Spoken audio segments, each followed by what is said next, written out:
Welcome back Mallu story world. കഥ shehnai part 9. അവതരണം ഷെറിനൗഷ. ഓൻ്റെ ബാപ്പ ഓനുമായിട്ടുള്ള എല്ലാ ബന്ധവും അവസാനിപ്പിച്ചു. വിവരമറിഞ്ഞ കോളേജ് അധികാരികൾ ഷാഫിയെ വിളിപ്പിച്ചു. അല്ലടാ, ഹാജിയാർ നീയുമായിട്ടുള്ള ഇടപാട് നിർത്തിയെന്നാ പറഞ്ഞത്. ഇനിയിപ്പോൾ മുന്നോട്ടുള്ള ഫീസും കാര്യമൊക്കെ നീ എവിടുന്നെടുത്തു തരും? മാനേജറുടെ ചോദ്യം കേട്ട ഷാഫിക്ക് മറുപടിയൊന്നും ഉണ്ടായിരുന്നില്ല. ബാപ്പയുമായി എല്ലാ ഇടപാടും തീർന്ന തനിക്ക് അവർ പുല്ലുവില പോലും കൽപ്പിക്കുന്നില്ലെന്ന് അവന് മനസ്സിലായി. മുന്നോട്ട് തൻ്റെ പഠനം പാതി വഴിയിൽ നിലയ്ക്കാൻ പോവുകയാണ്. അത് ഷാഫിക്ക് മനസ്സിലായി. തൻ്റെ പഠനത്തേക്കാൾ പ്രാധാന്യം ഇപ്പോൾ ഷഹനായിക്കും താൻ കൊടുത്ത മഹറിനുമാണെന്ന് മനസ്സിലാക്കിയ ഷാഫി തൽക്കാലം അത് കാര്യമായി എടുത്തില്ല. പതിയെ പതിയെ കുറച്ച് ദിവസങ്ങൾ കഴിഞ്ഞു പോയിക്കൊണ്ടിരുന്നു. ഷഹനായിയുടെ വീട്ടിൽ അവളും ഷാഫിയും മാത്രമായിരുന്നു ഉണ്ടായിരുന്നത്. ഷാഫി പുറത്തിറങ്ങാത്ത ഏറെ ദിനങ്ങളായിരുന്നു അത്. വല്ലപ്പോഴും അബ്ദു ആ വീടുമുറ്റത്ത് വരെ വരും. വിവരങ്ങളൊക്കെ അവനോട് പറയും. നിക്കാഹിനു ശേഷം ഷഹനായി ഇതുവരെ ഷാഫിയോടൊന്നും സംസാരിച്ചിട്ടില്ല. ഷാഫി വല്ലതും സംസാരിക്കാൻ ശ്രമിച്ചാൽ പോലും അവൾ അതൊന്നും ശ്രദ്ധിക്കാറില്ലായിരുന്നു. ഇന്നല്ലെങ്കിൽ നാളെ എല്ലാം ശരിയാവുമെന്ന പ്രതീക്ഷയിൽ അവൻ സമയം തള്ളി നീക്കി.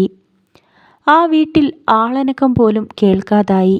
രാവിലും പകലിലും ഷഹനായിയുടെ തേങ്ങലുകൾ മാത്രം അവിടെ ബാക്കിയായി. അടുക്കളയിൽ വല്ലപ്പോഴും അവൾ വല്ല ഭക്ഷണവും ഉണ്ടാക്കും. ഷാഫി വിശക്കുമ്പോൾ സ്വയം വന്ന് വല്ലതും കഴിക്കും. അതുപോലെ തന്നെ ദിവസങ്ങൾ കഴിഞ്ഞു പോയിക്കൊണ്ടിരുന്നു. രാവിലെ ഷഹനായി എഴുന്നേറ്റ് അടുക്കളയിലേക്ക് ചെന്നു. അവൾക്ക് നല്ല പോലെ വിശക്കുന്നുണ്ടായിരുന്നു. എന്നാൽ അരിപ്പാത്രം കാലിയായിരിക്കുന്നത് അവൾ അപ്പോഴാണ് ശ്രദ്ധിച്ചത്. അവൾ മുൻവശത്തേക്ക് വന്നു നോക്കി. നിലത്ത് കോലായിൽ പായ വിരിച്ച് ഉറങ്ങുകയാണ് ഷാഫി. അരി തീർന്ന കാര്യം ഷാഫിയെ വിളിച്ചുണർത്തി പറയാൻ അവൾക്ക് മനസ്സ് വന്നില്ല. അവൾ ഇന്ദുവിൻ്റെ വീട്ടിലേക്ക് നടന്നു. ജാനു ചേച്ചി, ഇവിടെ കഞ്ഞിയുടെ അരിയുണ്ടോ? ചോദ്യത്തിനൊപ്പം തന്നെ ഷാഹിയുടെ കണ്ണ് നിറഞ്ഞുപോയി. വിശപ്പിന് മറ്റൊരാളുടെ മുൻപിൽ കൈ നീട്ടേണ്ട അവസ്ഥ വന്നിരിക്കുന്നു. ഉമ്മ പോയതിനു ശേഷം താൻ അനാഥമായിരിക്കുന്നതിൻ്റെ വേദന കൂടിക്കൂടി വരികയാണ്. ജാനകിയുടെ മനസ്സൊന്ന് പിടഞ്ഞു. പാവം പെണ്ണ്. അവർ വേഗം അവൾക്ക് ഭക്ഷണ സാധനങ്ങൾ കുറച്ചെടുത്ത് പൊതിഞ്ഞു നൽകി. മോള് കരയണ്ട ചേച്ചി, മോൾക്ക് വേണ്ട സാധനമൊക്കെ വാങ്ങി വീട്ടിലേക്ക് വരാം. ഇപ്പോൾ ഇതും കൊണ്ട് പോയിക്കോ. അവരവളെ സമാധാനിപ്പിച്ച് പറഞ്ഞയച്ചു. അവൾ കണ്ണ് തുടച്ചുകൊണ്ട് വീട്ടിലേക്ക് നടന്നു. ഒരു ചെറിയ പൊതിയുമായി ഷഹനായി വീട്ടിലേക്ക് കയറി ചെല്ലുമ്പോൾ ഉമ്മറത്ത് ഷാഫിയും അബ്ദുവും നിൽപ്പുണ്ടായിരുന്നു. അവൾ അവരോടൊന്നും മിണ്ടാതെ അകത്തേക്ക് കയറിപ്പോയി. അബ്ദു ഷാഫിയുടെ മുഖത്തേക്ക് നോക്കി. എന്താടാ, ഇവിടെ അടുക്കളയിൽ സാധനങ്ങളൊന്നും ഉണ്ടാവില്ല. നീ അവളോട് വല്ലതും വേണമെന്ന് ചോദിക്കാറില്ലേ? ബുദ്ധിമുട്ടുന്ന സമയത്തൊക്കെ നിനക്ക് എന്നോടൊന്ന് പറഞ്ഞൂടെ? ഷാഫി അവൻ്റെ ചോദ്യത്തിന് മറുപടിയൊന്നും കൊടുത്തില്ല. ഷാഫി, നീ എത്ര കാലാ ഈ വീട്ടിനകത്തിങ്ങനെ അടച്ചുപൂട്ടി കഴിയുന്നത്? സംഭവിക്കാനുള്ളതൊക്കെ സംഭവിച്ചു. ഇനി അതോർത്ത് വിഷമിച്ചിട്ടൊന്നും കാര്യമില്ല. മുന്നോട്ടിനി എന്താ ചെയ്യാൻ കഴിയാമെന്ന് നോക്ക്, അബ്ദു വീണ്ടും പറഞ്ഞു. ഷാഫി ഒന്നും മിണ്ടാതിരിക്കുന്നത് കണ്ട് അബ്ദു അവൻ്റെ കയ്യിൽ പതിയെ പിടിച്ചു. ഷാഫി, നീ അവളോട് എന്താ വേണ്ടതെന്ന് ചോദിക്ക്. പൈസയൊക്കെ എൻ്റെ കയ്യിലുണ്ട്. അവൻ അത്രയും പറഞ്ഞ് പേഴ്സ് തുറന്ന് കുറച്ച് പൈസ എടുത്ത് ഷാഫിയുടെ കയ്യിൽ പിടിപ്പിച്ചു. ഷാഫിയുടെ മുഖമൊന്ന് വിളറി. അബ്ദു, ഞാൻ എന്താടാ ഇപ്പോൾ ചെയ്യുക? മുന്നോട്ട് നീ എന്ത് ചെയ്യണമെന്ന് എനിക്കൊരു ഐഡിയയും കിട്ടുന്നില്ലടാ. കോളേജും പഠനവും ഒക്കെ നിലച്ച മട്ടാണ്. എൻ്റെ പോക്കറ്റാണെങ്കിൽ കാലിയാണ്. ബാങ്ക് അക്കൗണ്ടിൽ ബാലൻസ് ഒന്നുമില്ല. ഒരു വണ്ടി ഉണ്ടായിരുന്നത് അത് സുൽഫിക്കാൻ്റെ പേരിലാ. സ്വന്തമായി എനിക്കിപ്പോൾ ഒന്നുമില്ല. മാറ്റിയെടുക്കാൻ എൻ്റേതായി ഒരു ഡ്രസ്സ് പോലും ഇല്ലടാ. അവൻ്റെ കണ്ണുകൾ നിറഞ്ഞു. പാവൻ്റെ ഷാഹി, ഞാനായിട്ട് അവളെ കൂടി ഈ അവസ്ഥയിലാക്കിയല്ലോ. ഞാൻ കാരണം അവൾക്ക് അവളുടെ ഉമ്മാനെ കൂടി നഷ്ടപ്പെട്ടു. അവൻ്റെ കണ്ണുകൾ ചുവന്ന് കലങ്ങി. ഷാഫി, മതി കരഞ്ഞത്, നിർത്ത്. ഇനി സമാധാനമായി എന്ത് ചെയ്യണമെന്ന് ആലോചിക്ക്. വെറുതെ കരഞ്ഞു നിന്നതുകൊണ്ടൊന്നും ഒരു കാര്യവുമില്ല. നീ ഷാഹിയുടെ അടുത്ത് ചെല്ല്. അവളോട് കാര്യങ്ങൾ പറഞ്ഞു മനസ്സിലാക്ക്. ഷാഫി പതുക്കെ അകത്തേക്ക് ചെന്നു. അടുക്കളയിൽ ഷഹനായി പ്രതിമ പോലെ നിൽക്കുകയാണ്. പുറത്തവർ സംസാരിക്കുന്നതെല്ലാം അവൾ കേൾക്കുന്നുണ്ടായിരുന്നു. ഷാഹി, ഞാനൊന്ന് ടൗണിൽ പോയി വരാം. ഇവിടേക്ക് വേണ്ട സാധനങ്ങളുടെ ഒരു ലിസ്റ്റ് തരാവോ? ഒരടുക്കളയിലേക്ക് ആവശ്യമുള്ളത് എന്തൊക്കെയാണെന്ന് എനിക്കറിയില്ല.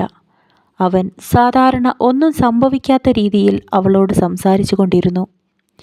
എന്നാൽ ഷഹനായിക്ക് ഒരനക്കവും അപ്പോഴും ഉണ്ടായില്ല. അവൻ പറഞ്ഞതൊന്നും അവൾ കേട്ടിട്ടില്ലെന്നാണ് അവളുടെ ഭാവം. ഷാഫി അല്പം കൂടി അവൾക്കരികിലേക്ക് ചെന്നു. ഷാഹി, ഞാൻ അറിയാതെ ചെയ്തു പോയതാടി. നീ എന്നോടൊന്ന് ക്ഷമിക്ക്. നിൻ്റെ ഉമ്മാനെ നിനക്ക് നഷ്ടപ്പെടുമെന്ന് ഞാൻ സ്വപ്നത്തിൽ കൂടി കരുതിയില്ല. നിൻ്റെ വേദന അതുപോലെ തന്നെ എനിക്ക് മനസ്സിലാവും. നീ എത്രത്തോളം സങ്കടപ്പെടുന്നുണ്ടോ അതേ അവസ്ഥയിലാണ് ഇപ്പോൾ ഞാനും ഉള്ളത്. എനിക്കും എൻ്റെ കുടുംബത്തെ നഷ്ടപ്പെട്ടു. ബാപ്പയും ഇക്കാക്കമാരും എല്ലാം എന്നെ വേണ്ടെന്ന് പറഞ്ഞ് ഇവിടുന്ന് ഇറങ്ങിപ്പോയി. അതെല്ലാം ഞാൻ സഹിക്കാം. പക്ഷേ എൻ്റെ ഉമ്മാനെക്കുറിച്ച് നീയൊന്ന് ഓർത്ത് നോക്ക്. വീട്ടിനകത്ത് സുഖമില്ലാതെ നിൽക്കുന്ന ഉമ്മാൻ്റെ അവസ്ഥ ഇപ്പോൾ എന്തായിരിക്കും? രാത്രി ഞാൻ അടുത്ത് ചെന്നാൽ മാത്രമേ ഉമ്മ മരുന്ന് കഴിക്കൂ. എല്ലാം നിനക്കും അറിയാവുന്നതല്ലേ. നിന്നോടും എൻ്റെ ഉമ്മാക്ക് പെരുത്തിഷ്ടായിരുന്നില്ലേ? ഷാഫിയുടെ കണ്ണുകൾ നിറഞ്ഞു തൂവി. ഞാൻ ഡോക്ടറായി കഴിഞ്ഞ് ചികിത്സിച്ച എൻ്റെ ഉമ്മാൻ്റെ അസുഖം പൂർണ്ണമായിട്ടും മാറുന്നായിരുന്നു ഉമ്മ പറയാറുള്ളത്. ഇത്രയൊക്കെ ആയ സ്ഥിതിക്ക് ഇനി എൻ്റെ ഉമ്മാൻ്റെ ആഗ്രഹം നടക്കുമെന്ന് ആർക്കറിയാം? അവൻ്റെ ശബ്ദമിടറി വന്നു. അവനൊരു കുഞ്ഞുങ്ങളെപ്പോലെ മുഖം പൊത്തി വിതുമ്പി. ഷഹനായിക്കും അത് സഹിക്കാൻ കഴിഞ്ഞില്ല. അവർ വെറും നിരത്തേക്കിരുന്ന് അവൾ സ്വയം മറന്ന് പൊട്ടി പൊട്ടി കരഞ്ഞു. അവൻ അവൾക്കരികിലിരുന്ന് പതുക്കെ തോളിൽ തട്ടി അവളെ സമാധാനിപ്പിച്ചു. ഷാഫി ഏറെ വിഷമത്തോടെ അബ്ദുവിൻ്റെ അരികിലിരുന്നു. അബ്ദു, എനിക്ക് എന്തെങ്കിലും ഒരു ജോലി വേണടാ. തൽക്കാലം പട്ടിണിയില്ലാതെ എനിക്കും ഷാഹിക്കും ജീവിക്കണം. കുടുംബത്തിൻ്റെ വലിപ്പോ അന്തസ്സോ ഒന്നും വിശപ്പ് മാറ്റൂലല്ലോ. അവൻ്റെ വാക്കുകളിൽ സങ്കടം നിറഞ്ഞിരുന്നു. ഇനിയിപ്പോൾ പഠനമൊന്നും നടക്കാൻ പോണില്ല. ബാപ്പാക്ക് എന്നോടുള്ള ദേഷ്യം ദിവസം തോറും കൂടിക്കൂടി വരിക. ഷാഫിയുടെ വാക്കുകളിൽ നിരാശയായിരുന്നു. എന്താടാ ഷാഫി, പഠനം പൂർത്തിയാക്കണമെന്നുള്ളത് നിൻ്റെ ഏറ്റവും വലിയ ആഗ്രഹമല്ലായിരുന്നോ?